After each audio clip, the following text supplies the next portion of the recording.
murder and wine. Des meurtres et du vin. L'abus d'alcool est dangereux pour la santé, à consommer avec modération. C'est qui, modération? Et hello! Bonsoir. Happy birthday! Merci! À toi aussi! Happy birthday! Happy birthday des meurtres et du vin! En fait, ça m'a C'est perturbée. littéralement aujourd'hui. C'est vrai? Le premier jour notre premier épisode, c'était le 17 avril. En fait, ça m'a perturbée parce que je pensais que tu disais Happy Anniversary. Non. Ok. Oui, happy birthday to the podcast, mais t'as raison. Bon also happy anniversaire à toi anniversary. aussi. Et merci à vous d'être là pour un an. 1 an des meurtres et du vin. Whoop, whoop. Ah, putain. Ouais. Tu te souviens ce coup de téléphone? Ça te dirait pas de faire un podcast? Oui. Ça a été très rapide. Et après, attends. Attends, De quoi sur quoi on parle? Oh non. Bref, non, tout va bien. Ça fait 1 an, qui le crut? Qui l'aurait cru? Qui le c'est cru? ça. Plutôt Qui le cru, que qui le cuit. cru. Et en plus, ce qui est drôle et que je l'ai marqué dans mes notes, c'est quand même fou. Le pire, c'est que Charlotte et moi sommes tous les deux TDAH. Oui, c'est vrai.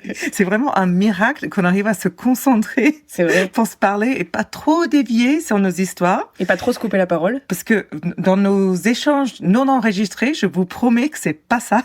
Nous suivre, c'est un peu pas facile. Mais rien que le self-control que j'ai, moi, de pas la couper toutes les 5 secondes, vous imaginez même pas, vous devriez être fiers. Ouais, oui, nous, on est fiers de nous en tout Moi, cas. je suis très, très fière. Et c'est très drôle parce que nous, il nous faut à peu près 5 heures pour regarder un épisode de télé. Parce que on va tchatcher entre deux, on va mettre pause, on va dire, oh, c'est qui cet acteur? Enfin, toutes les 2 secondes. Horrible. Donc, Pour les autres, nous, ça va, hein. C'est ça. Et en parlant de ça, on a une de nos émissions de télé qui nous a un peu consolidés en tant que copines il y a 20 ans. Alors, il y a 20 ans, il n'y avait pas de streaming, il n'y avait pas Netflix, il y avait des DVD. Ah ouais. Et on nous avait prêté un box DVD de SVU, Special Victims Unit, New York, unité spéciale. C'est ça. Et donc, ça a vraiment fait notre relation intime avec cette série parce que, en fait, on regardait les épisodes, et on chantait les chansons, on était à fond, alors que c'était nul à chier. Mais attendez.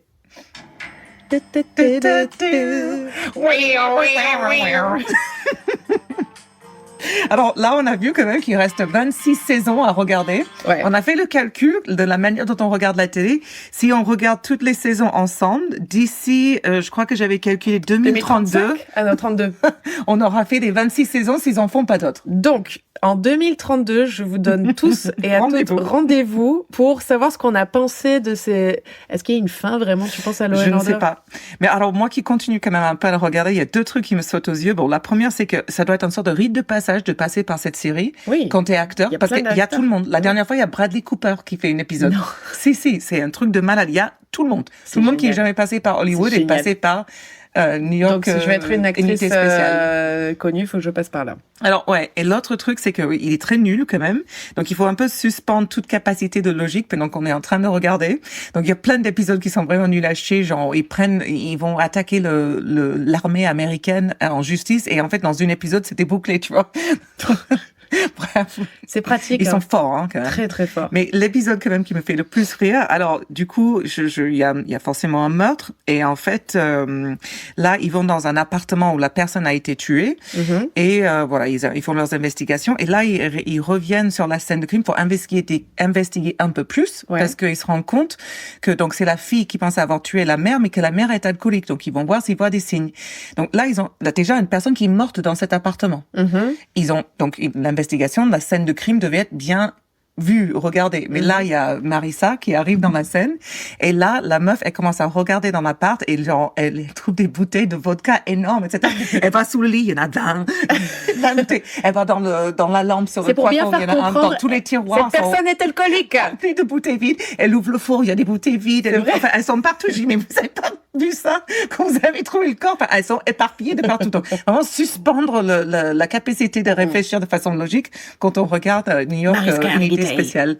Ah ouais. Moi, j'adore. Je suis fan. Et je vais aussi un peu continuer, mais parce que j'ai Soprano quand même toujours.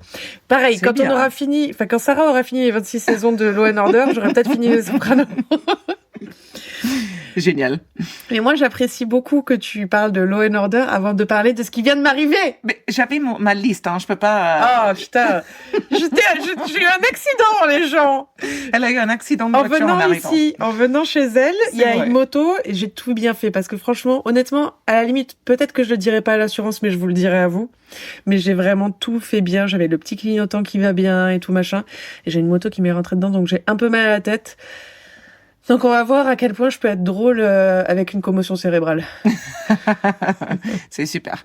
Non mais si, ça t'a bousculé un peu, mais elle va bien. Et l'autre, le conducteur de moto, il va bien. Ça s'est passé dans mon petit village, donc tout le monde a été très sympa. Donc c'était pas le pire, mais bon, la voiture elle est bousillée. Tu partiras pas avec ce soir. Non, donc voilà. Voilà, ça c'était fait. Sinon, moi je voulais parler de Xavier Dupont de Ligonnès. Oui, j'ai vu que tu as mis un truc sur Insta. J'ai vu parce que là, le truc, c'est que... alors apparemment, une femme avait signalé qu'un homme lui ressemblant vaguement à Dupont de Ligonnès avait été aperçu dans un couvent. Donc j'avais mis sur notre Instagram. Si vous ne suivez pas sur Instagram déjà, what are you doing? Et donc il y avait des résultats ADN parce qu'ils ont récupéré apparemment... Et c'est là où j'ai beaucoup ri parce que je crois que j'étais avec Bruno et Mag et j'ai beaucoup ri parce que je disais... Et apparemment, ils ont pris son ADN sur une canette qu'ils ont volée, que la police a volé, machin. C'est pas la première fois, parce que la dernière fois, on a cru le voir en Écosse, ouais, ou un truc comme ça. Et puis là, ils m'ont dit, ah non, c'était avec la gérante du restaurant Le Véritable. Et elle disait, bah, du coup, il est au courant. Si toi, t'es au courant, c'est sur Internet. Je dis, ah, mais non, il est pas au courant parce ils se sont cachés. Super investigatrice, Charlotte. Si, ils sont au courant, c'est sur Internet. Je fais, ah oui, peut-être, oui. Oui, c'est possible. Donc, spoiler, c'est pas lui. Dommage, j'aurais bien aimé en fait. Oui, alors moi je sais que c'est l'histoire du gars qui a tué toute sa famille, quoi, les enfants, tout le monde, alors, c'est ça? Pas quand c'est sa sœur qui parle et qui dit qu'il n'a jamais tué sa famille, que sa famille est toujours en vie et que lui c'est un espion, je sais pas quoi. Apparemment, j'ai pas encore lu le livre, j'ai une auditrice qui m'a demandé de lire le livre. On est d'accord que c'est la sœur, donc il y a peut-être la folie qui est dans la famille. Non, mais parce qu'elle veut croire que son frère est innocent, c'est normal, je l'entends. Oui. C'est comme O.J. Simpson qui vient de mourir. Not R.I.P. motherfucker. Yeah. Goodbye. C'est lui qui l'a fait, on le sait très bien. Xavier, on sait que c'est lui qui l'a fait, on sait très bien. Bref, voilà. Sinon, j'avais un autre fait parce que j'ai découvert aujourd'hui et j'ai trouvé que c'était assez intéressant pour nous.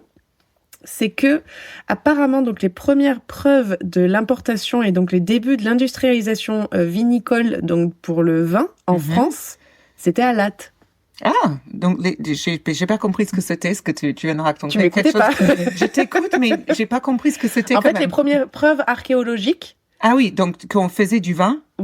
D'industrialisation en tout cas du vin. Ouais. C'était à Latte, dans le sud de la France. Ah ben, mais voilà. Après, tu as eu beaucoup de passages maritimes de vin ici, hein. Oui, donc on venait dans la Méditerranée, puis on remontait la côte de la France. Et en fait, ils ont retrouvé des presses et renforts, etc. Puis ils utilisaient des gros trucs, je crois, en terracotta, et ils transportaient le vin, donc tu pouvais imaginer le poids, le dégât, parce que ça cassait relativement facilement, mais il n'y avait pas le même conteneur, enfin c'était compliqué. Moi j'ai toujours, depuis que je lis Astérix, enfin quand je lisais Astérix quand j'étais petite, je ne continue pas à lire Astérix, mais bon il n'y a rien de mal, j'ai toujours été curieuse du goût du vin de cette époque. Ça devait être dégueulasse. Ouais. En plus, moi qui connais rien, et puis très fort en teneur alcoolique, donc du coup, je comprends pourquoi ils croyaient dans ma magie. Ouais. Il y a un oracle qui a dit. Tout à fait, voilà. Oui, non. Mais il y a même eu un moment, donc il y a des raisins, donc qui sont interdits à la vente, ou ils peuvent pas les vinifier parce que ces vins-là, ce raisin, non, il a produit une sorte de pellicule d'un certain champignon qui a fait halluciner. Ah, donc t'as des histoires où en fait on raconte un peu tu sais, comme les histoires like the witches ou les sorcières ou des trucs comme ça. En fait, c'était des villages entiers qui faisaient en fait des villages, mais avec ces raisins-là, et tout le monde pétait un plomb parce que ils étaient tous sur hallucinogènes. Ils étaient sous champi. Exactement, tous sous champi. Il y a une histoire comme ça en France où il y avait un truc dans la levure du pain et tout le village a été pris d'une folie. Mais la levure, c'est la même chose, hein. Pourquoi pas. Voilà. Okay. J'avais d'autres choses à dire, mais on va pas refaire une intro de 17 minutes. Hein, non, on va pas refaire une intro de 17 minutes. Par contre, il y a un truc important sur lequel on peut parler, et c'est Podmust. Yes! C'est vrai que j'ai... Top 8. Top 8, bitches! Du onologie et du true crime. Donc, Criminologie. Criminologiste. Criminologie. J'arrive Sinon, ça pas. marche pas. Criminologie. Criminologie. Voilà, c'était une très beau manière de J'ai adoré. d'écrire. On Donc, n'avait pas pensé. Nous sommes docteurs en criminologie. Donc, et détective à notre temps. Ouais, voilà. Donc, criminologue, c'est ce que je mettrais sur mon CV maintenant. Ouais, c'est super. Voilà, donc merci beaucoup à Podmust. On a trouvé Podmust. Ça super cool. Et on va peut-être commencer des choses. Oui, parce que tu m'as dit, alors là pour une fois, on s'est un peu concerté. Enfin, pas concerté, mais elle m'a communiqué le fait que son histoire était longue. Donc, moi, j'ai fait une histoire courte, mais intense. Ah, donc voilà. Donc on s'est quand même, au moins cette fois-ci, échangé sur la longueur, la quantité de choses que j'avais à dire, ce qui est très long. Et donc, je vais démarrer. Et après, on fera la tienne. T'es prête? Toujours. OK. Donc, voici donc l'histoire de Candy Mossler. Alors, tu sais que ça commence avec une meuf qui s'appelle Candy. C'est une prostituée, une travailleuse du sexe. Et danseuse exotique. Elle faisait beaucoup de choses. Danseuse exotique. Il y a un peu de tout ça, mais pas tout à fait. J'ai toujours aimé ce terme d'ailleurs, danseuse exotique. J'ai l'impression qu'elle danse avec un pago, tu sais. Moi, j'amène mon chameau quand j'arrive. ACE.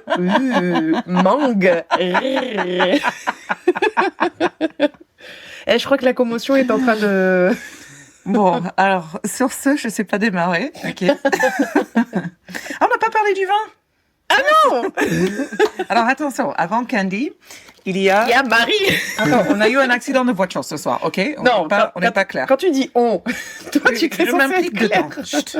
Je suis dedans, je suis avec toi, je suis ta meilleure amie. Quand tu ressens les choses, je ressens les choses. Ah oui, tu es une empathe. Une empathe, c'est ça. D'accord, ouais. Pâte à crêpes, ouais. Donc, alors, attention, parce que là, il y a eu un autre petit couac, c'est qu'on devait enregistrer une autre soirée. Charlotte et moi, moi, j'ai annulé. Charlotte a lavé une bouteille de vin à cette époque-là. Donc, ce soir, je pensais qu'elle allait le ramener, mais elle l'a bu. Et du coup, je suis allée à l'épicerie acheter cette bouteille. Non, fake news. Je l'ai amenée à une amie qui elle-même l'a amenée à une soirée. Donc j'imagine que ces gens que je ne connais pas se sont régalés. Ce bouteille volant là. Je l'ai pas goûté. Donc là, on a de mon épicerie de mon petit village une domaine de Castelnau, un chardonnay qui s'appelle Les Ronces. C'est un vin de Pays d'Oc en 2022, donc indication géographique protégée quand même. Et c'est tout ce que je sais. Et vous n'aurez pas de pop parce que c'est un twist-off. Pas mal la ASMR pour ça. Ouais, mais t'aurais dû le faire plus près du micro, tu vois. Ah pardon, mais de la prochaine fois. Trop tard. Fancy. Tu veux goûter? Just like in the time of your. Attends.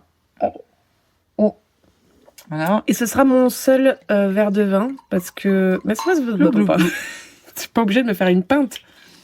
C'est dans un verre à vin, ça peut pas devenir une pinte. Parce que alors. Je suis désolée au restaurant Le Véritable, mais je vais mettre des glaçons parce qu'il faut quand même que je m'hydrate. Parce que demain, j'ai un déplacement professionnel et je vais conduire beaucoup. Donc, voilà, donc on est sage ce soir. Donc, ASMR glaçons. Voilà. Alors, revenons. Candy Mossler. Donc, c'est une mondaine de Houston. Et elle est accablée du meurtre de Jack Mosler, dont nous allons parler. Mais j'espère, sinon ça n'a aucun intérêt. Alors, donc c'est l'époque du swinging 60s. Alors, je sais pas du tout comment ça se traduit. Swinging 60s en français. Bon, il fallait juste le faire avec l'accent, alors c'est bon. Alors, elle s'appelle Candace Candy Mossler. Donc, voilà, elle vient du Houston, Texas. Il est bon. Et là, elle rend visite à son mari, donc l'homme d'affaires millionnaire, Jack Mossler, dans leur appartement de Key Biscayne, en Floride, près de Miami. Donc, ils ont plein d'enfants adoptés. Je vais en parler un peu plus tard. Les enfants adoptés sont également de voyage avec Candy. Et eux, ils sont là parce que son mari Jacques est à la tête de plusieurs banques. Attends. Ils sont en Floride, la famille. Ils viennent de Houston, mais ils sont tous en Floride. Okay. Parce que Jacques, il a des affaires à faire là-bas. Il est à la tête de plusieurs banques. Et tous les deux ont des enfants.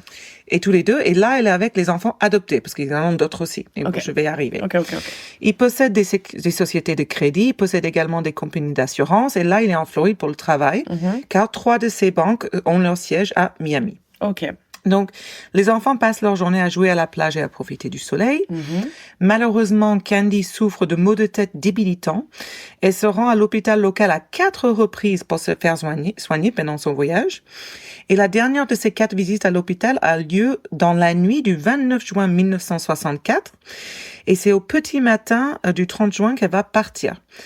Elle amène ses 4 enfants avec elle à l'hôpital et elle fait également des courses en chemin parce qu'on est aux États-Unis où il y a des supermarchés ouverts tout le temps. Soyons clairs. Profitons-en. Oui, voilà. Elle s'arrête d'abord dans un hôtel pour poster les lettres. Ils avaient une boîte aux lettres apparemment. Et il invite les enfants à manger des hamburgers dans un restaurant, aussi ouvert toute la nuit. Putain, mais... Enfin, elle se rend à l'hôpital où elle reçoit une injection pour soulager ses maux de tête. Et là, Candy et les enfants vont rentrer dans l'appartement avec son mari à 4h30 du matin.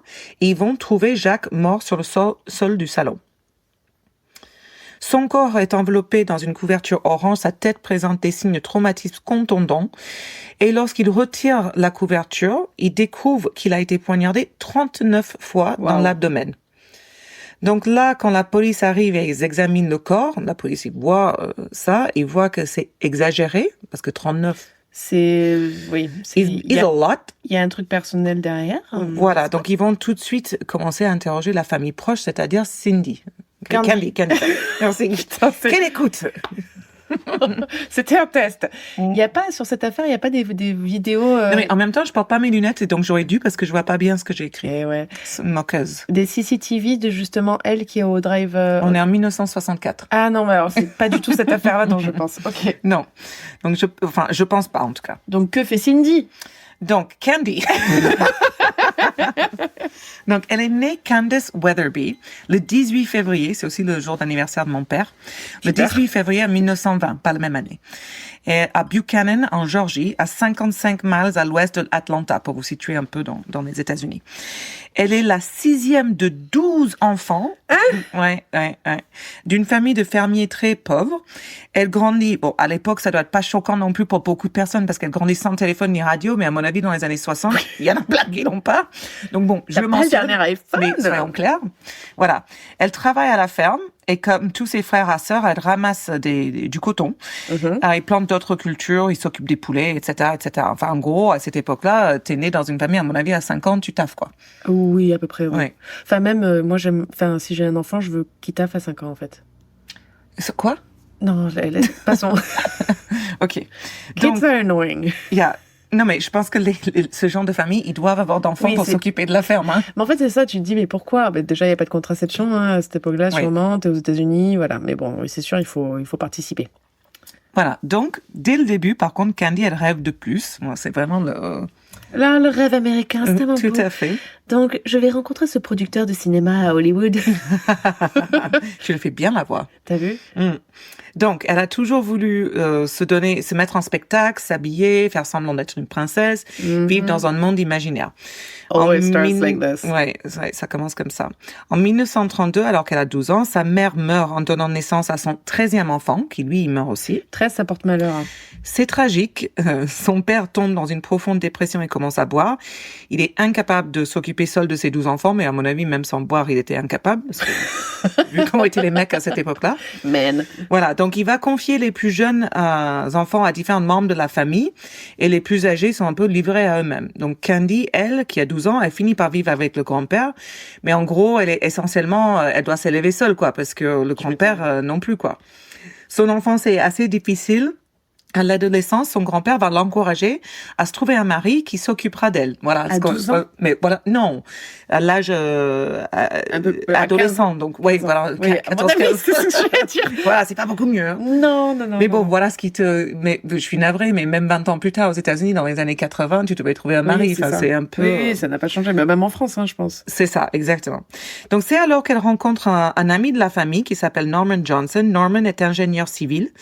Il a 10 ans de plus qu'elle. Il se marie en 1939. Donc, elle a 12 plus 7. Elle a 19.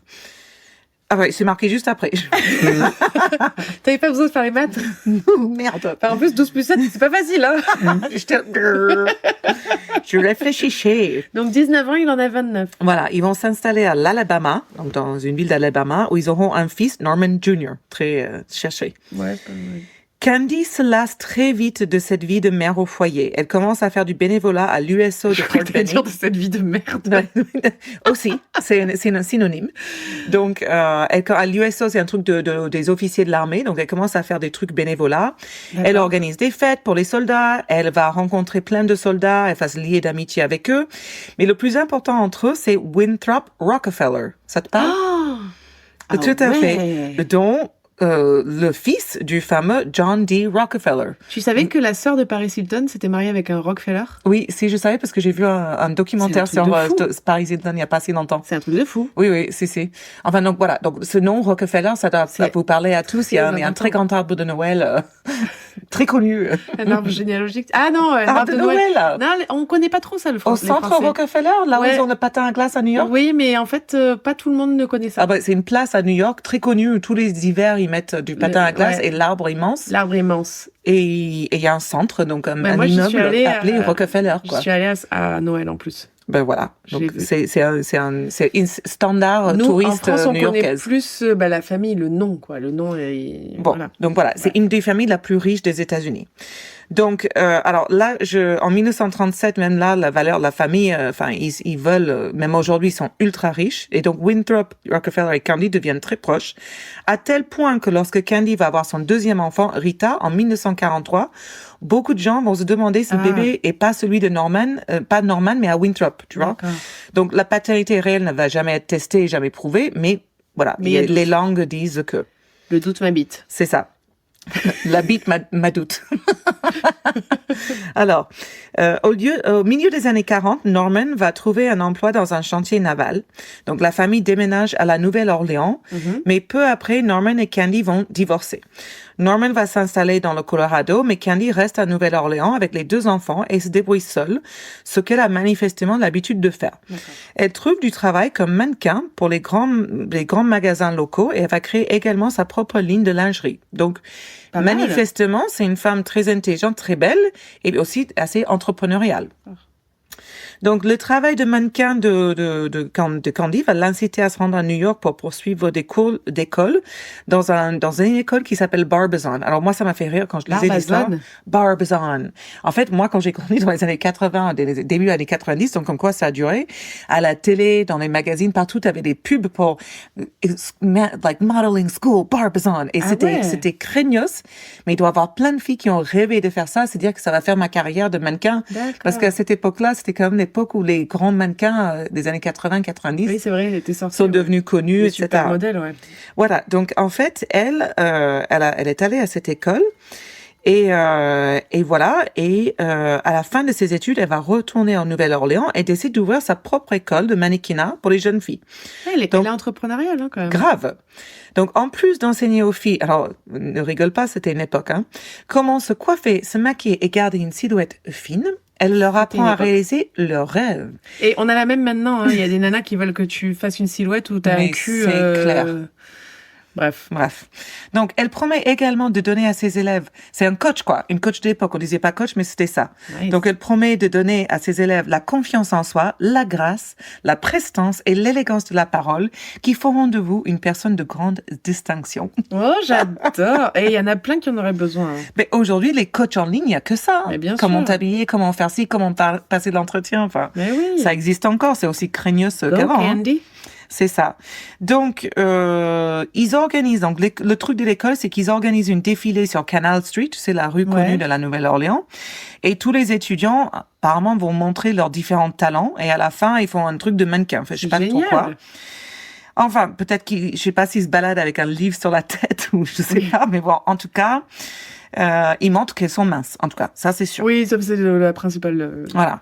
Là aussi, des rumeurs circulent, donc dans la ville, comme quoi l'école de mannequin n'est pas le seul moyen de subsistance de Candy. Donc, comme tu as dit au début, les gens disent qu'elle gagne de l'argent en tant que travailleuse du sexe et qu'elle a mis en place un service d'escorte sous couvert de donner des leçons de danse à cette école. Et apparemment, les hommes se rendent donc à un cours de danse, ils sont mis en couple avec une femme et après avoir dansé, ils se séparent dans les chambres adjacentes et ils passent rapidement dans la chambre et claquent la porte. Et malgré toutes ces rumeurs, Candy, la tête haute, fait toujours son travail. Parce que Candy, tu vas le voir dans l'histoire, elle est perturbée par à peu près rien du tout. J'aime beaucoup Candy. Moi aussi. Moi, je suis suis assez fan. Mais tu vas voir, parce que tu vas voir la route qu'elle se creuse. Il faut imaginer la petite fille de fermier pauvre, que l'histoire, bon, elle est dark, mais quand même, parce qu'elle côtoie là. Tout ça, c'est elle qui l'a fait. Toute seule. C'est ça. Tout Candy. Exactement. Elle n'a pas honte. Elle est bénévole pour les organisations artistiques locales comme l'Opéra de la Nouvelle-Orléans, qu'elle aide à pour solliciter les dons.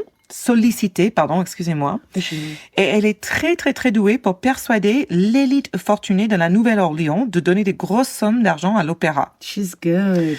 Donc, c'est là, en 1947, qu'elle va rencontrer un donateur qui s'engage qu'à donner $25, mais qui est très intéressé par Candy, donc qui a 27 ans. Et là, il s'agit de Jack Mosler. Okay. Donc, l'éventuel mari, vous l'aurez compris. Donc, lui, c'est qui? Donc, lui aussi, c'est by his bootstraps. Il a fait tout seul. Il s'est fait tout seul. Il est originaire de Roumanie et sa famille vont émigrer à Buffalo, dans l'État de New York. Buffalo. Buffalo, New York. Buffalo. En français. Ah, pardon. Et donc, Jacques, il est encore enfant quand la famille va émigrer. Ouais. À la fin de son adolescence, vers 1913, il s'installe à la Nouvelle-Orléans et crée sa propre concession de voitures d'occasion. Mais en 1916, un médecin signale que sa voiture a été volée sur le parking de l'hôpital et les autorités la découvrent dans un garage de la concession de Jacques.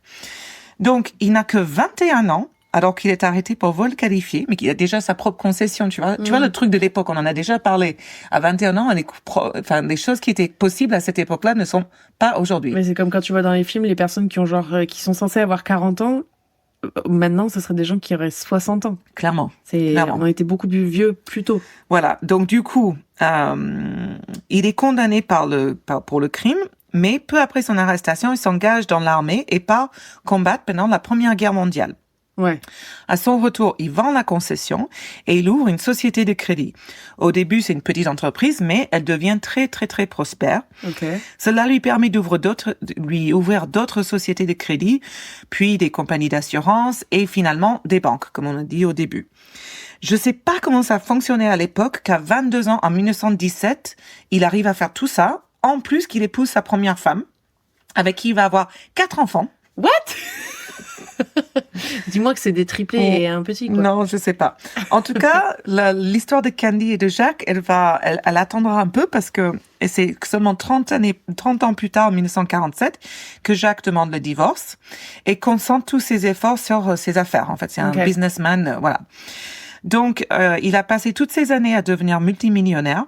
Il est très connu dans les cercles sociaux de la Nouvelle-Orléans, mais il se tient toujours à l'écart de tout ça jusqu'à ce qu'il rencontre Candy, qui fait du racolage pour l'opéra. Donc, quelques semaines après avoir obtenu de Jacques un don de $25, Candy et Jacques vont se rencontrer, entre guillemets, par hasard, au zoo. Attends, en fait, il est multimillionnaire, il a donné $25? Oui, voilà, il a donné que $25. Donc, tout le monde sait dans cette ville que Jacques se promène tous les jours au zoo pendant sa pause déjeuner. Okay. Donc, peu importe que ça soit une coïncidence bizarre que le mannequin Candy se trouve également au zoo à l'heure du déjeuner. Vous ici? Quel meet cute! Oh, c'est incroyable! Mais en tombant l'un sur l'autre, ils commencent immédiatement à sortir ensemble et vont se marier 2 ans plus tard, en mai 1949. Ça va. Voilà, donc c'est hyper rapide et il s'installe à Houston. On a connu pire. C'est ça. Oui, bien sûr. Donc là, c'est là que la vie à Houston démarre. Okay. Donc Houston, c'est une ville, Houston, Texas, c'est en pleine rénovation grâce au boom pétrolier de Texas. Et donc la famille Mosler va construire une manoir de 3 étages sur un terrain de 3 hectares à River Oaks, le quartier la plus riche de Houston, le plus riche à l'époque. Leur garage va habiter 7 voitures de luxe. Ils disposent d'une équipe complète à leur domicile, majordome, femme de chambre, jardinier, tout le tralala. Lorsqu'ils s'installent en ville, Candy est bien sûr une étrangère, mais cela ne dure que peu de temps, tu penses bien. Elle se lance dans toutes les actions philanthropiques qu'elle peut trouver. Elle est bénévole dans les hôpitaux, elle organise des soirées de bienfaisance pour l'opéra de Houston, elle donne d'opéra en opéra.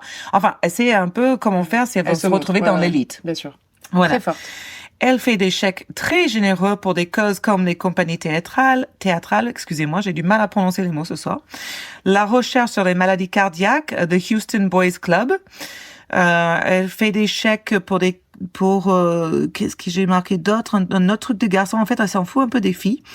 Mais malheureusement, à l'époque, c'est pas les filles qui avaient le pouvoir. Non, c'est ça. Donc là aussi, il y a des chuchotements concernant sa vie passée de escort girl. Mais bon, ses actions philanthropiques pèsent un peu plus lourd. Du coup, on n'en parle pas trop. Donc, jeter de l'argent sur un problème est généralement la solution de Candy. Donc aussi, toutes les personnes qui vont dire qu'ils rencontrent Candy, on peut le lire dans les choses qui sont écrites, sont immédiatement charmées par ses yeux bleus pétillants, sa beauté, sa personnalité. Elle est hyper amicale, en fait. C'est ta meilleure amie, Candy. Ouais. Donc, elle n'est pas la première femme non plus d'avoir un passé douteux ou s'être mariée avec un homme riche. Donc ça, bof, on passe. Donc, alors que certaines personnes aiment faire des ragots sur son histoire possible, la plupart des gens décident de détourner le regard et de se dire que on s'en fout. Donc, en janvier 1957, Jacques est en voyage d'affaires à Chicago lorsqu'il entend parler, et là c'est fou, il entend parler de 4 enfants devenus orphelins après que leur père a tué leur mère et l'a poignardé à mort. Wow. Voilà, donc Candy prend immédiatement l'avion pour rejoindre à Chicago Jacques, et ils vont adopter sur le champ les 4 enfants et les ramener à Houston. Putain. Donc, cette nouvelle famille est accueillie par une foule de journalistes, de photographes, dès leur atterrissage. Voilà, le visage de Candy va faire la une de tous les journaux de Houston, entre guillemets, parce qu'elle a sauvé ses enfants. Ah ouais. Et donc, c'est assez horrifiant quand on pense à la manière dont ces 4 enfants, ils ont été adoptés et qu'ils vont retrouver Jacques, leur père adopté.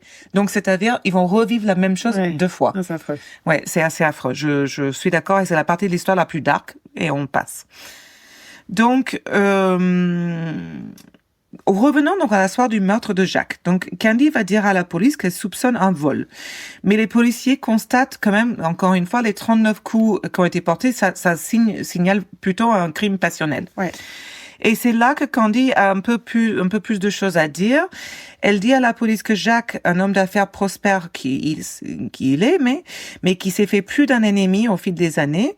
Et surtout, et là c'est le truc accrocheur, elle soupçonne que son mari de mener une vie double en couchant avec des hommes derrière son dos à chaque fois qu'il n'est pas en ville.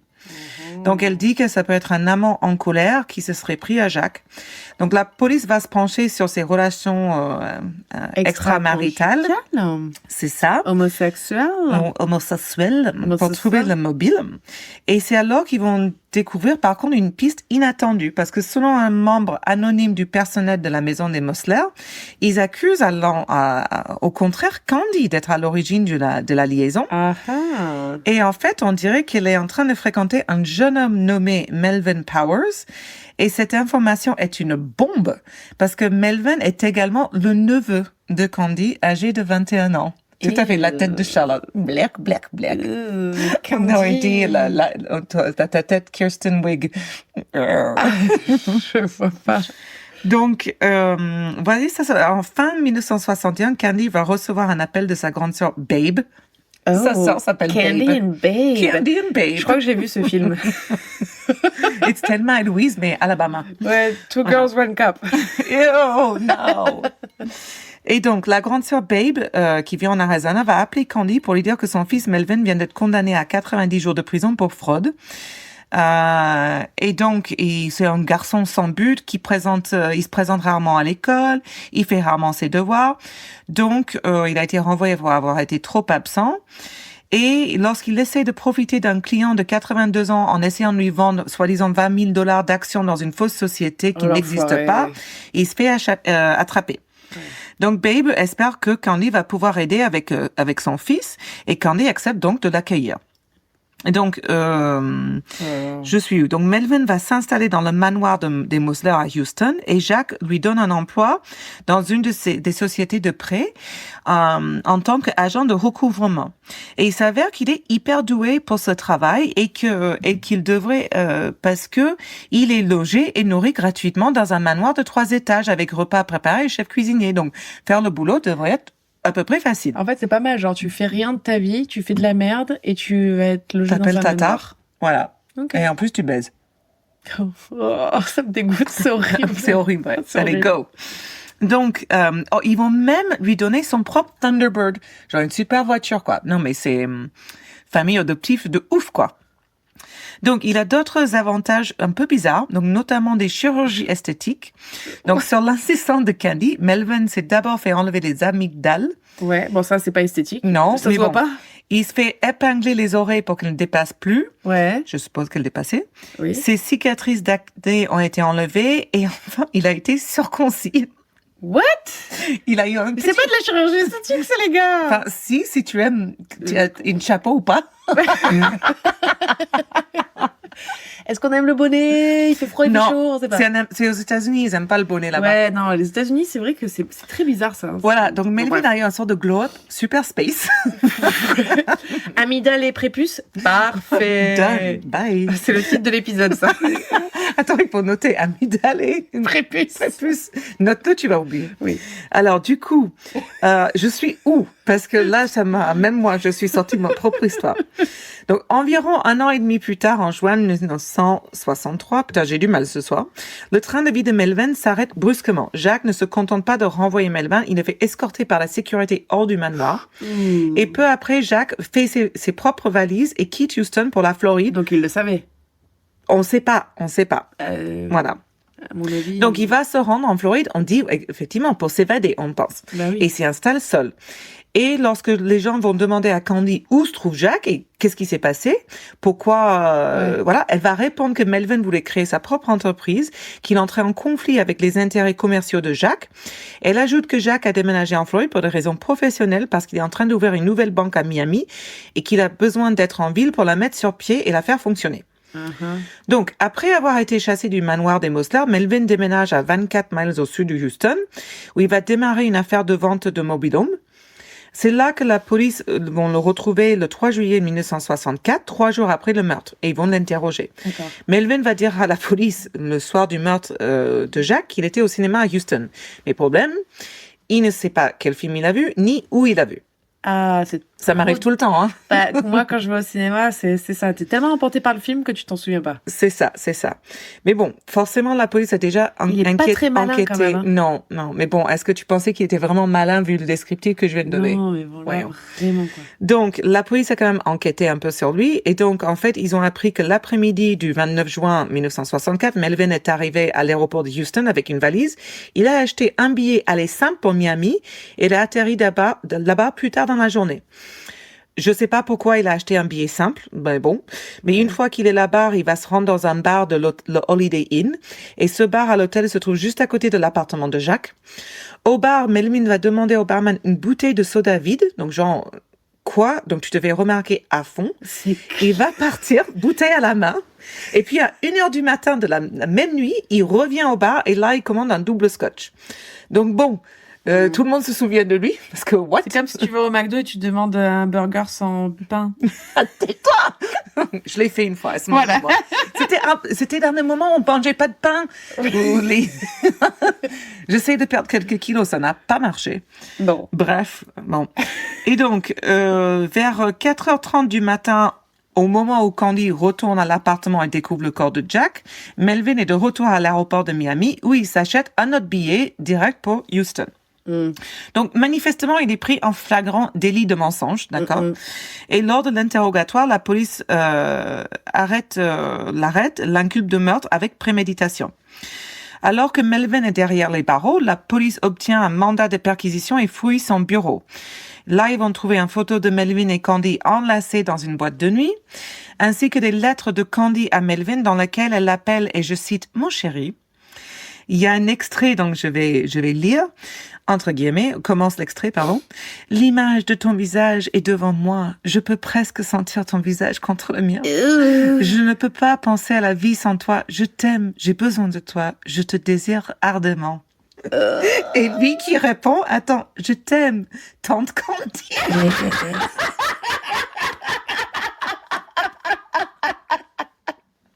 J'adore, I have the ick. Drôle, qu'est-ce que c'est drôle. Je t'aime, Tati. Let's go, Melvin. Yeah, Melvin, you got it. Ew. Melvin Voilà. est coco, quand même. Mais c'est drôle, quoi. Drôle. Alors, donc, déroulement. Bon, bref, passons. Des rumeurs, forcément, là, circulent sur l'arrestation de Melvin et sur les liens possibles avec Candy, sur le meurtre de Jack. No shit. Et tout Houston, bien sûr, c'est une onde de choc, quoi. Donc là, les curieux, ils passent en masse devant le manoir de River Oaks et ils espèrent les apercevoir. Oui, parce que Candy est devenu devenu célèbre pour les mauvaises raisons. J'aurais fait pareil. Tout à fait. Oui, tu l'aurais fait, ouais. Clairement. À tel point elle doit engager des agents de sécurité et la police doit venir diriger l'intense circulation dans le quartier. Wow. Mais elle n'est pas là, Candy, parce qu'elle a été admise à l'hôpital de Saint-Luc pour ce qu'on appelle une tension nerveuse. Une tension nerveuse? Tout à fait. Ouais, d'accord. Donc, elle devait pas être trop mal en point quand même, parce qu'elle invite les journalistes à l'interviewer à son chevet. Ou plutôt, elle les accueille, en fait. Elle qualifie d'absurde sa prétendue liaison avec Melvin, et ni qu'il y avait quelque chose entre deux, ou ni qu'ils ont rien à voir avec le meurtre, en fait. Bah, évidemment. Elle se rend ensuite à la clinique Mayo pour poursuivre un traitement médical un peu plus poussé. Elle va louer un appartement à proximité pour les enfants et leurs nounous. Elle reste à la clinique Mayo pendant 1 an, tandis que Melvin, lui, il est en prison, hein. Donc, la police poursuit l'enquête. Candy ne quitte pas Rochester une seule fois, sauf pour aller putain. Et ça, quand je dis tout à l'heure qu'elle est aussi Candy, elle a pas peur, parce que Candy, elle va quitter donc Mayo Clinic une seule fois pour se rendre à Washington sur la tombe de Jack au cimetière national d'Arlington à l'occasion de l'anniversaire de son enterrement. Elle insiste sur le fait qu'elle l'aimait de tout son cœur, qu'elle n'a jamais été avec lui pour son argent, déclarant publiquement qu'elle était heureuse avec lui elle serait heureuse avec lui dans une cabine téléphonique. Et du coup, elle ose, quoi. Elle a pas peur, elle a pas froid aux yeux, Candy, hein. Ça fait aucun sens, en plus, dans la cabine téléphonique. Non, elle aurait été heureuse avec lui dans une cabine téléphonique, alors qu'ils étaient en manoir riche. Oui, en fait, en gros, elle a été heureuse avec lui dans une boîte à chaussures, quoi. Non, mais j'ai compris, mais... Bon, bref. Elle va accorder un dernier interview avec le Miami Herald, dans lequel elle déclare que Jack a connu un déclin mental au cours des derniers mois de sa vie. Elle affirme également que un des amants présumés de Jack, lui a envoyé des lettres d'amour et qu'il a même essayé de la faire chanter pour $75,000. Donc là, la frénésie médiatique se poursuit et malgré ses efforts, le public réclame quand même de plus en plus fort l'arrestation de Candy. Parce que bon, il faut imaginer, dans tout ça, si elle était innocente, je veux bien, mais bon, qu'est-ce qu'elle foutait à rentrer à 4 heures du matin avec ses 4 enfants en lien, tu vois, le gamin, enfin bon, il y a trop de trucs, ouais. Bizarre. Donc, passons. Donc là, le 20 juillet 1965, Candy est informée que son arrestation est imminente. Mm-hmm. Les protestations se sont fait entendre. Elle accepte donc de prendre l'avion de la clinique Mayo jusqu'à Miami pour se rendre plutôt que de laisser les médias prendre une photo salace de son arrestation. Mais bon, lorsqu'elle atterrit à Miami, alors là, les médias l'attendent et bien sûr, ils l'assaillent de questions pour savoir si elle a assassiné son mari ou si elle couchait avec son neveu, moitié de son âge, nanani. Donc Candy, là, c'est magnifique. Attends. Oui, parce que tu parles beaucoup. Candy, il faut hydrater. Non, j'ai pas la vu. bouche. Je m'hydrate. Non, donc mais voilà, il faut hydrater la. Non, parce que là, cette partie-là aussi, elle est magique. Non, c'est bon. C'est bon. Ouais. Donc Candy, là, avec tous ces journalistes et papa ou je sais pas quoi, elle garde son sang-froid et quand tu lui poses la question, elle va dire, je cite, personne n'est parfait, qui est, ma foi, l'euphémisme du siècle. Mais c'est clair. Donc Candy, quoi, dans toute sa splendeur. Ça. Ouais. Donc, c'est bon ça. Ouais, non mais Candy, j'adore. Mais donc attends. c'est ça le titre de l'épisode. Je sais pas. Personne n'est parfait. Ouais, j'hésite. Je sais. Bon, on va voir. Prépuce, personne n'est parfait. C'est pas mal. Aucun prépuce n'est parfait. Ouais. Le prépuce, ça attire, tu vois, les gens. Le chapeau. Je vous tire mon chapeau, madame. C'est ça le titre. Ouais. Il y a beaucoup trop de titres. On a oublié tous les jeux. Oui. Soyons clairs. Alors, leur procès commun va commencer en janvier 1966 à Miami. Et c'est l'événement de la décennie en Floride, s'il vous plaît. Donc, ça veut dire quelque chose. Ça veut dire beaucoup. Parce qu'il s'en passe des choses. La Floride, c'était déjà aussi dégringolé dans les années 60. Ouais. Mais en tout cas, aujourd'hui, c'est quand même waouh, quoi. Il s'en passe des choses en Floride. C'est ça, il s'en passe des choses. Donc, plus de 40 médias nationaux... Pardon, j'essaie de refermer notre bouteille et je fais plein de bruit. Bon, j'arrête. Pardon, Bruno, pardon. Donc, plus de 40 médias nationaux et locaux ont des places dans la salle d'audience. Les gens font la queue pour rentrer. Ah, tu m'étonnes. Et ceux qui ont la chance d'obtenir un siège apportent des paniers repas pour ne pas perdre leur place. Ah, j'aurais fait pareil. Donc, Candy, elle arrive, tu me l'imagines bien, habillée comme il se doit. Elle dira plus tard, l'un de ses avocats, on aurait pu croire qu'elle était une star de cinéma marchant sur le tapis rouge. J'adore. L'accusation expose clairement ses arguments dès le départ. Il pense que Candy a comploté avec son neveu Melvin pour faire tuer Jacques pendant qu'elle était à l'hôpital avec ses maux de tête, avec les enfants, ce qui lui a donné un alibi solide. Bien sûr. Jacques, à cette époque-là, valait au moins 7 millions de dollars. Donc aujourd'hui, c'est quoi, 60, je sais pas exactement. A shitload. Voilà, it's a lot. Et Candy et Melvin, par contre, sont défendus par un avocat nommé Percy Foreman, qui est un avocat requin, qui plus tard défendra James Earl Ray, l'homme qui a assassiné Martin Luther King Jr. Wow. Ouais. Donc, Percy Foreman, cet avocat, soutient que Jacques est responsable de sa propre mort en raison de ses relations d'affaires, surtout avec des hommes, et des amours secrètes avec des personnages louches. Ouais. Dans sa plaidoirie d'ouverture, il affirme que Jacques était aussi impitoyable en affaires que n'importe quel pirate ayant navigué les 7 mers, et que son appétit sexuel insatiable le rendait vulnérable aux attaques et au chantage. Il n'y a aucune preuve à l'appui de ces affirmations, mais c'est comme ça que ça va commencer. Donc, il va fort, quoi. Et puis, il faut penser à l'époque, on parlait des liaisons homosexuelles, et de suite, on va mettre une sorte de tache noire sur tout le procès. En fait, c'est ça. Mais ça arrive maintenant encore, aux Bien États-Unis. C'est à partir du moment où il y a un petit once d'homosexualité, t'es là, oh mon Dieu, ça y est, j'ai ma défense. C'est ça. Donc, au cours du procès, Foreman, donc l'avocat de la défense, n'appelle aucun témoin là-bas. Il laisse les procureurs appeler leurs témoins. Donc, il s'agit principalement des personnes qui affirment avoir vu Melvin et Candy se battre à la maison des Mosler, lors des voyages du ski, à des concerts, dans les boîtes de nuit.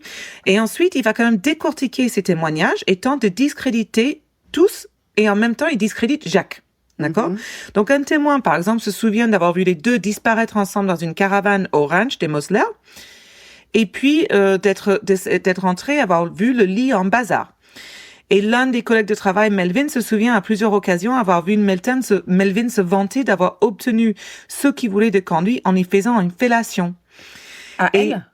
Ouais, enfin, c'est quoi l'opposé d'une fellation? Sexe oral. Ouais, du sexe oral. Donc là, apparemment, les témoignages sont si sexuellement inappropriés qu'à un moment donné, le juge va décider qu'aucune personne âgée de moins de 21 ans ne peut rester dans la salle d'audience. Et moi, j'étais là, mais pourquoi il y avait des gens de moins de 21 ans dans la salle d'audience pour trop de meurtre? Bon, je suis peut-être biaisée, mais bon, ouais, on va parler d'un meurtre d'un mec, mais bon, par contre, on parle de fellation. Là, non, c'est too much. Non. Voilà, donc c'était un truc d'époque. Comment résumer les États-Unis en une phrase, c'est ça. Voilà. Après, il va y avoir plusieurs témoins qui affirment que Candy leur a proposé d'assassiner Jacques au cours de l'année qui a précédé sa mort. Donc, un homme en particulier, connu pour ses problèmes de toxicomanie, va avoir affirmé que Candy lui a proposé $25,000 pour tuer Jacques. Il prévoyait de le faire avec une voiture piégée, mais il a été arrêté avant pour un autre motif. Et donc, il affirme aussi avoir rencontré Melvin en prison et que Melvin lui aura tout dit, quoi. Mais bon, le gars, il est pas du tout solide, quoi. C'est un toxicomane, c'est plus que du spéculatif, quoi. Oui, mais après, tu vois, quand ils amènent ce genre de témoins, entre guillemets, les jurés vont quand même l'entendre. Et du coup, ça te... peu importe. Je pense que ce témoin, bon, je sais pas, mais je pense que ce témoin leur a porté préjudice parce que justement, c'est un toxicomane, il était connu en ville comme étant un toxico. Et du coup, justement, ça a fait le contraire de ce qu'ils auraient voulu. Et donc, du coup, l'avocat de la défense arrive à passer Candy en femme douce, innocente, que Melvin n'est qu'un jeune garçon innocent et influençable, que n'est autre que son neveu. Et donc, au final, après 3 jours de délibération, le jury va rendre un verdict de non coupable pour Melvin et Candy. Non! Ouais. Donc, voilà. Et c'est là où Candy, mais voilà, il faut quand même aimer, hein. Il faut quand même aimer. Ils fondent les deux en larmes et vont remercier Dieu, tous les membres du jury. Donc quand même, c'est des Américains, mais ils vont remercier le jury. Et c'est là ils sortent, ils s'embrassent rapidement et ils montent dans un Cadillac décapotable et doré et ils vont tous les deux. Ils partent tous les deux ensemble. Et là, ils vont vivre ensemble. Ils sont libres et faciles. Ils vont construire un mur de pierre de 2 mètres autour de la maison pour essayer de retrouver un semblant d'intimité. Mais les gens vont quand même venir passer, essayer de les voir et les apercevoir. Les amis de Candy sont pas très enthousiastes, donc ils seront plus invités aux fêtes, aux manifestations caritatives, mais rien n'arrête Candy. Et là, elle vit en vie commune, sans être cachée avec Melvin. Elle va reprendre la gestion de toutes les entreprises de Jacques. Elle va même ouvrir d'autres entreprises. À un moment donné, elle va ouvrir même sa propre maison d'édition musicale. Elle va ne pouvoir vendre les chansons qu'elle a écrites au fil des années. Soi-disant, I killed elle my va- husband. And I did it good. They did not catch me as they should. Voilà. Oh. Elle va même dire que Judy Garland s'est montrée intéressée pour enregistrer certaines chansons de Candy. Elle commence petit à petit à retrouver son statut social. Elle se rend dans les événements, elle travaille dans le milieu, elle se fait prendre en photo à des événements, par exemple avec Harry Belafonte Oui. et Aretha Franklin. Donc, mine de rien. Ah ouais. Elle pose pour une photo avec Martin Luther King Jr. après avoir fait un don généreux vers le Southern Christian Leadership Conference. Donc, elle utilise sa générosité et son argent pour revenir et se réinsérer L'argent de Jacques. dans la société. Tout ça, ouais, tout à fait. Et pendant ce temps, Melvin et Candy continuent à se renforcer, même si Candy va nier publiquement la relation amoureuse. En fait, on va les voir en spectacle, ils vont voir des matchs de baseball. Il va lui acheter une bague de fiançailles. Enfin bref, c'est du n'importe quoi. Donc, Melvin, lui, devenir un homme d'affaires prospère, il se lance dans l'immobilier, il achète une propriété pour $2,000, il la revend à $110,000. Sacrée marge. Donc, il gagne de l'argent et là, Melvin, par contre, il dit qu'il veut rompre avec Candy. Mais bon, il a un peu peur parce que Candy a un côté un peu foufou, elle a un tempérament fougueux et elle est imprévisible. Je sais pas de quoi il parle. Voilà. Donc, il a beau avoir une belle vie, maintenant, Melvin, il veut se débrouiller seul. Donc là, Candy va avoir l'intuition que Melvin l'a trompé. Il commence à se disputer plus souvent. Et lors d'une dispute dans l'ancien manoir, Melvin serait allé dans la salle de bain, il aurait claqué la porte, et là, Candy aurait tiré 3 coups de 45 dans la porte. Pour une raison ou une autre, elle ne l'atteint pas, et je suppose que la salle de bain est juste immense. C'est probablement à cause de ça. Dans ce manoir. C'est ça. Mais il décide finalement d'en finir. Donc, Melvin quitte le manoir, se laisse pousser les cheveux et la moustache et devient un célibataire. Il se lance dans ses propres affaires, alors que Candy mène une vie de célibataire. Elle va organiser quand même des fêtes. Elle a de nombreux petits amis au fil des ans. Le plus remarquable étant Chuck Berry. What? Ouais. C'est son petit ami pendant une petite année en 1987, je crois. Ou peut-être, non, c'est marqué dans l'autobiographie de 87, mais c'était avant. Donc, c'est que cette femme? C'est incroyable. Voilà. Donc, à 51 ans, en 1971, elle va épouser un entrepreneur et électricien et propriétaire de boîte de nuit nommé Barnett Garrison, qui lui n'a que 32 ans. Ouh, Candy. Donc, Candy entretient sa légende. C'est clair. Elle entretient en fait le fait qu'elle a un tempérament fougueux quand Barrett commence à la tromper. Elle va le découvrir dans un go-go bar. Tu vois ce que c'est? Oui. C'était pas striptease. Les filles elles dansent. c'est un truc des années 60. Oui, mais dans des cages. Elles se déshabillent un peu, mais pas tout à fait. Enfin, bref. Donc, Candy, cet endroit, ce go-go bar, va brûler mystérieusement. Les pompiers vont soupçonner Candy d'incendie criminel, mais elle nie les faits. C'est pas moi, je vois pas de quoi vous parlez. Non, mais elle dit quand même qu'elle comprenait certainement pourquoi on ferait une telle chose. I love you, Candy. Elle est ouf, cette femme. Ouais. Un an plus tard, en août 1972, Barnett s'est retrouvée ensanglantée et inconscient dans le patio du manoir de Houston. Son arme est à côté de lui, mais il semble avoir été battu et avoir été tombé du toit de la maison, donc 3 étages plus bas. La police arrive à la maison, découvre Candy, que Candy... non, mais bon, je peux comprendre. Non, mais écoute, ça, c'est le top du top. Donc, Candy est enfermée dans la chambre. Et lorsque la police entre enfin par la porte, elle dit qu'elle a déjà tué, entre guillemets, quoi. Mais le corps de Barnett, il n'a aucune trace de balle. Et Candy est incohérente. Parce qu'elle est ivre, parce qu'elle est sous l'emprise de la drogue. En fait, bref. Et Barney, il va survivre à ses blessures. Dans un état végétatif. Mais il n'y a pas de meurtre. Tu vois? Mais tu vois, tu sais à quoi ça me fait penser, Candy? Genre, j'imagine les flics qui arrivent pour la énième fois dans son manoir. Et tu sais, le mime, là, de l'Indien qui fait genre, oh nice try. You again. Voilà.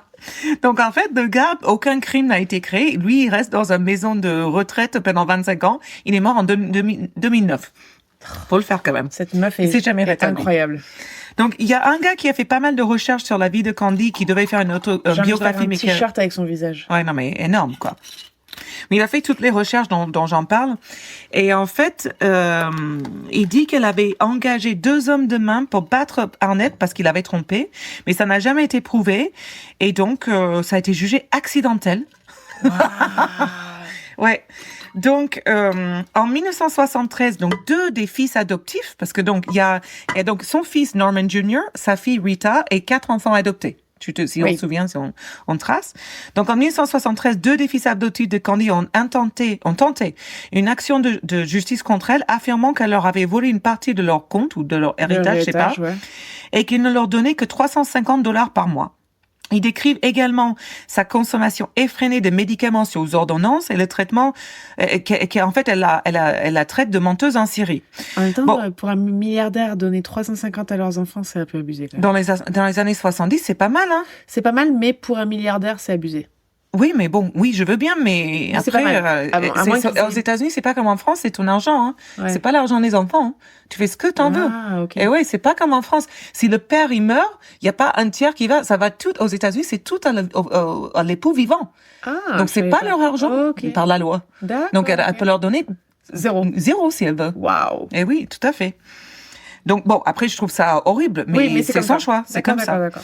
Donc, on ne sait pas exactement ce qui est devenu de ce procès, mais en tout cas, 2 ans plus tard, en 1975, Candy va exclure 3 de ses enfants adoptifs de son testament. Elle va laisser l'argent qu'à sa fille aînée, donc Rita, son deuxième enfant, j'avais conversé Norman Jr., et au plus jeune fils adoptif, Eddie. Voilà. Qui a rien dit. Voilà. Donc, les autres, elle va les déshériter. Mm-hmm. En octobre 1976, alors qu'elle est en déplacement professionnel à Miami, Candy est retrouvée morte dans la suite de son hôtel. Elle n'a que 62 ans. Son médecin apparemment lui aurait prescrit une ordonnance pour soigner ses maux de tête, mais elle avait déjà pris des somnifères et la combinaison des deux a provoqué une overdose. Donc Melvin, donc son amant, va assister aux funérailles de Candy avec sa nouvelle petite amie. Ça va se dérouler. Non, mais ils ont aucun. Ça va se dérouler au cimetière national d'Arlington où est enterré Jacques. Wow. Donc Melvin va aller au mec qu'il a soi-disant tué quoi quand même, tu vois. Enfin bref. Pas de face. Melvin, sa fin, il continue un yo-yo de richesse. C'est un peu le Donald Trump de cette époque où à un moment il a tout, il s'achète un yacht et puis le lendemain il a plus rien. Puis il regagne tout, etc.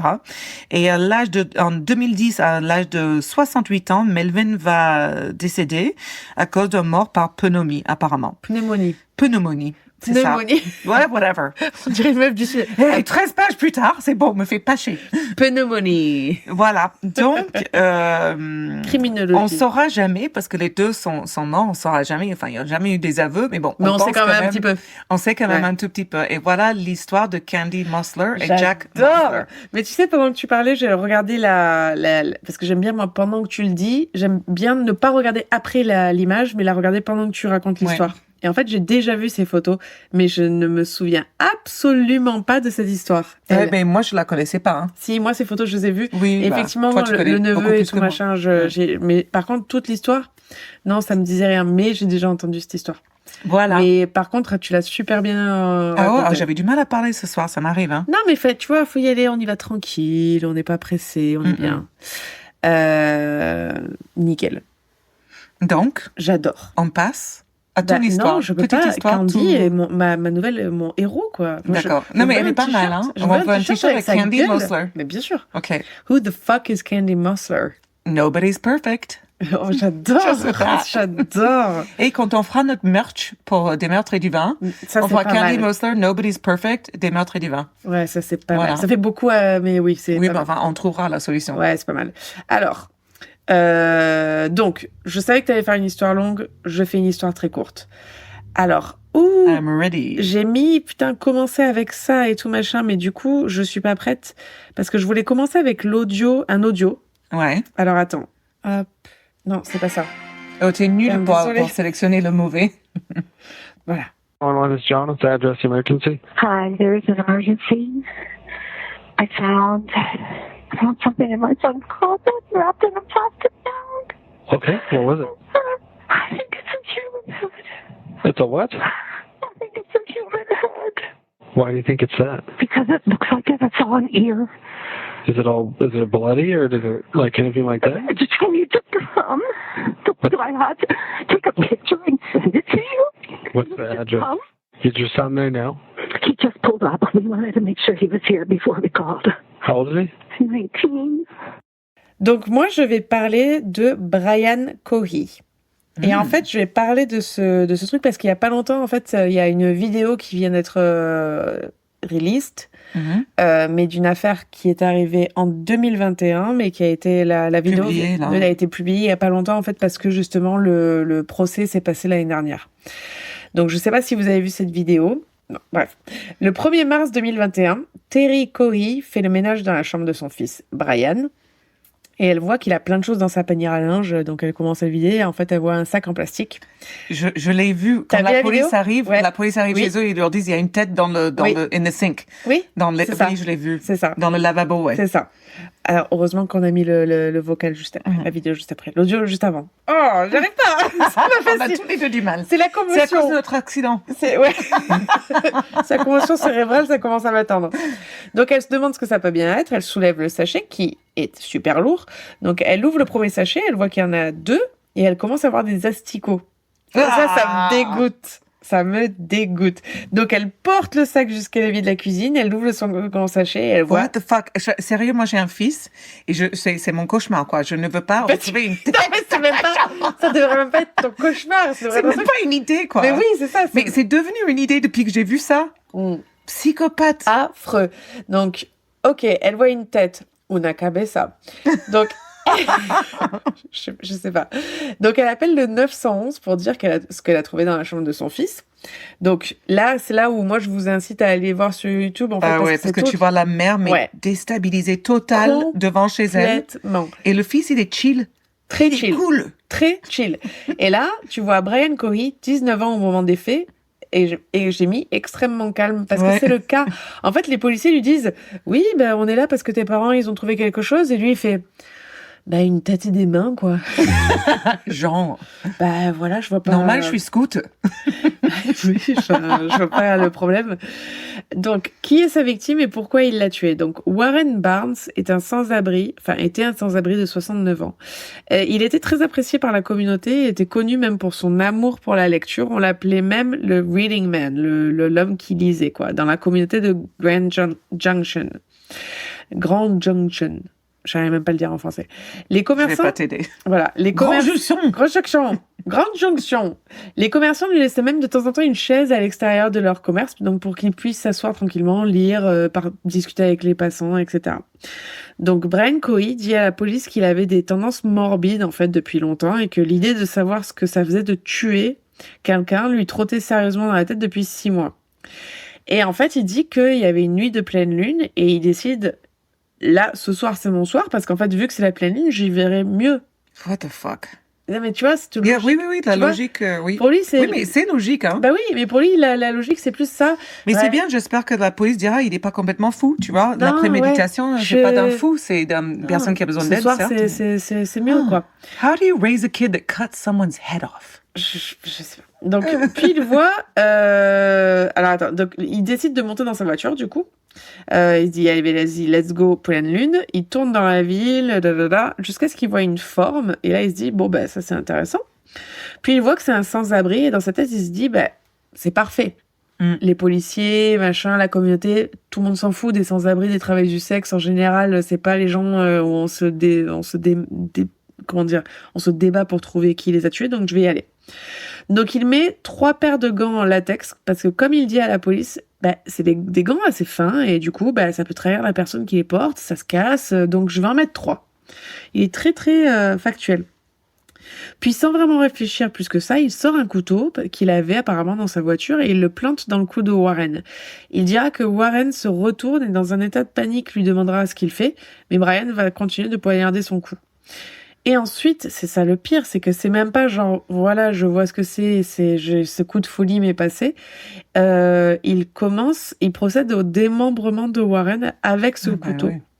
Donc, il va essayer de se débarrasser des membres de Warren au port de la ville, mais il garde les mains et la tête pour les ramener chez lui.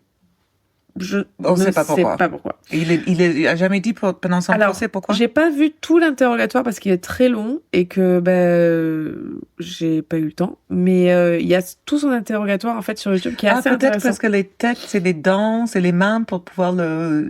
Oui, pour pouvoir identifier, peut-être Identifier. oui, tout simplement, peut-être que c'est ça, et peut-être qu'il le dit. I'm a psychopath. You're good. Et en fait, j'ai commencé à regarder l'interrogatoire chez les flics. Moi, je vous conseille d'aller sur YouTube et de voir l'interrogatoire qui est assez long, mais franchement qui est super intéressant parce on le voit, il est super détendu. Il est cool, quoi. Très cool. Et il est insupportable parce qu'il arrête pas de prendre il est dans son zone de confort. Complet. Je suis bien là. Ouais. Et il arrête pas de prendre des petites gorgées de sa bouteille d'eau. Ça m'énerve. C'est le seul truc qui trahit un peu de nervosité pour moi. Mais il y a que ça. Et en gros, voilà, ça commence avec qu'est-ce que tu fais là? Il fait j'ai tué quelqu'un, quoi. Normal. Ouais, enfin tu sais, moi je sais, toi tu sais. Enfin pourquoi on s'emmerde? Et en fait tout l'interrogatoire c'est comme ça. En février 2023, Brian sera condamné à la prison à perpétuité sans possibilité de parole. Et même s'il a tout avoué du meurtre dans justement cet interrogatoire et la suite, il va plaider non coupable pour cause de folie, mais bien sûr, ça n'a pas été accepté de par justement la façon dont il a procédé en fait. De toute façon, enfin, je veux dire, s'il aurait été condamné avec folie, il aurait passé le reste de sa vie dans un hôpital psychiatrique. Ou il aurait quand même été condamné, mais il y aurait eu une petite porte de sortie. Non, parce que vraiment, quand les gens sont condamnés pour folie, c'est horrible en fait ce qui leur arrive par la suite. Les soins sont pas forcément bonnes. Enfin, c'est aussi grave que le prison, hein. Les endroits ils sont enfermés et ils risquent de jamais sortir parce que c'est pas des endroits qui te rendent moins fou. Aujourd'hui, le système il est fait comme ça. Mais c'est horrible. Donc voilà, moi j'ai voulu faire très très très très concis. Mais c'était concis. Voilà, donc allez voir Brian Cohy, c'est très intéressant. Alors, la vidéo de son arrestation est particulièrement intéressante et interpellante parce que c'est le choc, les deux parents qui ont retrouvé ces éléments-là et lui qui est arrêté, mais tout calme, tout bizarre. Voilà. Enfin, c'est assez original comme donc moi, arrestation. Je vous conseille de regarder la caméra des policiers de l'arrestation et son interrogatoire si ça vous intéresse parce que cette affaire est assez perturbante pour un gamin de 19 ans. Voilà. Donc voilà, c'était l'histoire de Brian Cohy. Et sur notre anniversaire, aussi le jour de ton accident. Bon anniversaire à tous. Si toi tu nous écoutes depuis un an, merci. C'est le moment d'aller mettre un like et un commentaire sur Apple Podcast ou Spotify ou je sais pas où ça se fait. Et de partager autour de toi pour nous un an. Voilà, dites c'est l'anniversaire. Ça veut dire qu'il faut que je fasse un graphique, quand même un truc sur Instagram. Un truc hyper cheesy avec des ballons, tu vois. Ah ouais. Ok, I'll do that. C'est pour ça que moi j'ai pas le droit de faire dans nos sociaux. Voilà. Bon, on vous aime. J'espère plein d'années des meurtres et du vin. Yeah. Bye. Bye. Si t'aimais ça, like and subscribe.